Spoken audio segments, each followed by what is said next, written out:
नमस्कार, मैं रीजू रॉय और आप देख रहे हैं टीएनपी इंडिया, हर खबर भरोसे के साथ। आज की इस पूरी वीडियो में बात होगी खुशियों की। खुशी जो कर्मचारियों और पेंशन भोगियों के चेहरे पर आने वाली है, ये खबर सुनकर। दरअसल आज हम आपको एक ऐसी खुशखबरी देने जा रहे हैं जो सिक्किम राज्य के कर्मचारियों और पेंशन भोगियों के लिए बेहद ही ज्यादा महत्वपूर्ण है। जहां सिक्किम सरकार ने अपने कर्मचारियों और पेंशन भोगियों के लिए महंगाई भत्ते में 3% की बढ़ोतरी का ऐलान किया है। तो आइए जानते हैं इस बढ़ोतरी से जुड़े सभी अहम पहलुओं के बारे में। सिक्किम की प्रेम सिंह तमांग सरकार ने अपने कर्मचारियों और पेंशन भोगियों के लिए एक बड़ी सौगात दी है। महंगाई भत्ते में इस वृद्धि से कर्मचारियों की जेब में राहत मिलेगी, खासकर उन दिनों में जब महंगाई लगातार बढ़ रही है। सरकार ने महंगाई भत्ते यानी डीए और महंगाई राहत यानी डीआर में 3% की बढ़ोतरी का ऐलान किया है। इससे राज्य के कर्मचारियों का डीए बढ़कर 50% से 53% हो जाएगा। तो वहीं ये बदलाव 1 जुलाई 2024 से लागू होगा। इसका मतलब ये है कि जुलाई 2024 से फरवरी 2025 तक कर्मचारियों और पेंशन भोगियों को उनका बकाया एरियर मिलेगा। इस बढ़ोतरी से राज्य के कर्मचारियों को बेहतर वित्तीय स्थिति मिलेगी, जिससे उनकी जीवन शैली में सुधार होगा और उन्हें महंगाई से राहत मिलेगी। इसके अलावा सरकार ने पेंशनधारियों के लिए भी महंगाई राहत में वृद्धि की है।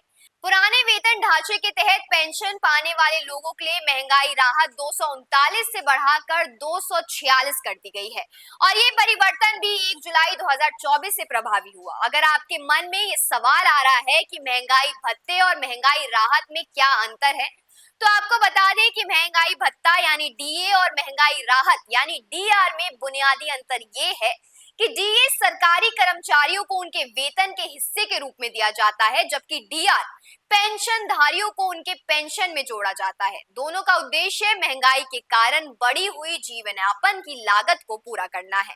बात करें आखिरी बार हुए बदलाव की, तो अक्टूबर 2024 में हुआ था आखिरी बार बड़ा बदलाव। जहां इससे पहले अक्टूबर 2024 में सिक्किम सरकार ने कर्मचारियों के महंगाई भत्ते में 4% की वृद्धि की थी, जिसके बाद डीए 46 से बढ़कर 50% हो गया। इसका लाभ राज्य सरकार के कर्मचारियों के नियमित वेतनमान और संशोधित वेतनमान पर काम करने वाले कर्मचारियों को मिला था। इस प्रकार एक के बाद एक बदलाव कर्मचारियों के लिए सकारात्मक है। ये न केवल उनकी आर्थिक स्थिति में सुधार लाएगा, बल्कि उनके कार्य क्षेत्र में भी एक नई उम्मीद और जोश का संचार करेगा। अगर जानने की कोशिश करें कि राज्य सरकार के इस कदम का कर्मचारियों पर क्या प्रभाव पड़ा है, तो सिक्किम राज्य के कर्मचारियों के लिए ये वृद्धि बेहद ही ज्यादा महत्वपूर्ण है।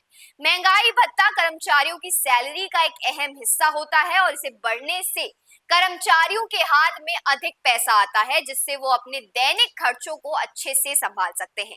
इसके अलावा महंगाई भत्ता सीधे तौर पर कर्मचारियों की खरीदारी शक्ति को प्रभावित करता है और इस वृद्धि से वो अधिक आर्थिक सुरक्षा महसूस करेंगे।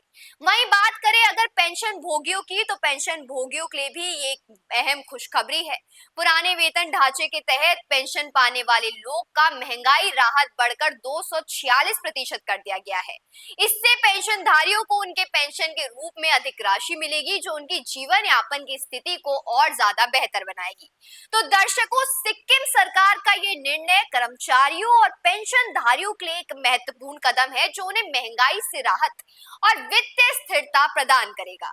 ये कदम न केवल राज्य के कर्मचारियों के लिए बल्कि पेंशन भोगियों के लिए भी एक बड़ी खुशखबरी है, क्योंकि अब उन्हें महंगाई राहत के रूप में और अधिक राशि प्राप्त होगी। इस कदम के माध्यम से राज्य सरकार ने अपनी प्रतिबद्धता को साबित किया है कि वो अपने कर्मचारियों और पेंशनधारियों की भलाई के लिए लगातार काम कर रहे हैं। आखिरकार ये वृद्धि कर्मचारियों और पेंशन भोगियों के लिए एक बड़ा तोहफा साबित होगा, खासकर उन महंगाइयों के दिनों में जब उनके खर्चों में बढ़ोतरी हो रही है। ऐसे में ये खबर सुन आपको कितनी खुशी हुई, हमें कमेंट बॉक्स में जरूर बताएं और देखते रहिए डीएनपी इंडिया, हर खबर भरोसे के साथ।